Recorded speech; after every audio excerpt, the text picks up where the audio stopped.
നമസ്കാരം കൂട്ടുകാരെ, ഞാൻ പീറ്റർ ചോൾ. ഇന്നത്തെ വീഡിയോ അതായത് 29/6/2026 തിങ്കളാഴ്ച വൈകിട്ട് സ്വർണ്ണവിലയും റബ്ബർ വിലയും. സ്വർണ്ണവില നോക്കുമ്പോൾ 1 ഗ്രാമിൻ്റെ മുകളിൽ 85 രൂപ, ഒരു പവന് മുകളിൽ 680 രൂപയാണ് ഇന്ന് വൈകിട്ട് കുറഞ്ഞിരിക്കുന്നത്.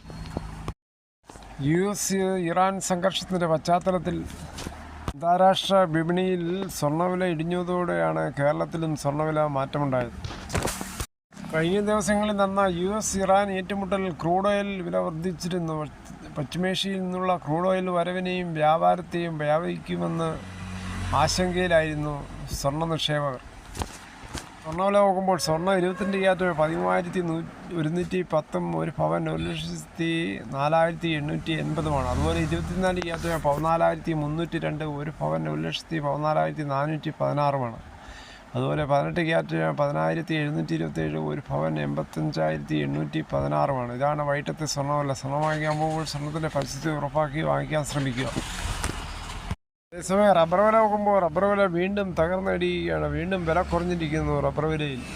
റബ്ബർ വില Kottayam RSS 4 kilo 268, RSS 5 kilo 264, ISN 20 229, latex അർസാൻഡിയാസിൽ 168.55. ഇതാണ് വൈകിട്ടത്തെ കോട്ടയം വില. കൊച്ചി വില നോക്കുമ്പോൾ RSS 4 kilo 268, RSS 5 kilo 264.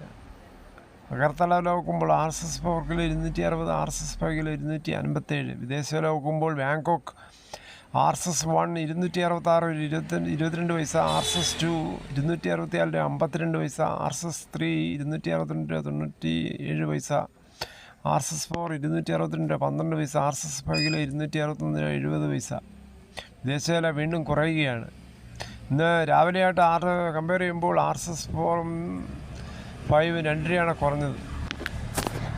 Ration കാർഡുകൾ മുകളിൽ നിന്ന് താഴോട്ട് മാറ്റാനുള്ള അവസരം തുടങ്ങിയിരിക്കുകയാണ്. ജൂൺ 27 മുതലാണ് തുടങ്ങിയിരിക്കുന്നത്.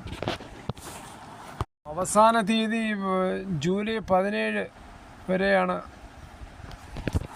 ഓൺലൈൻ വഴിയാണ് അപേക്ഷിക്കേണ്ടത്. അർഹരായ കാർഡ് ഉടമകൾ ബന്ധപ്പെട്ട രേഖകൾ സഹിതം അക്ഷയ കേന്ദ്രങ്ങൾ വഴിയോ ഓൺലൈൻ ലോഗിൻ സെൻറ്ററുകൾ വഴിയോ അപേക്ഷിക്കാം.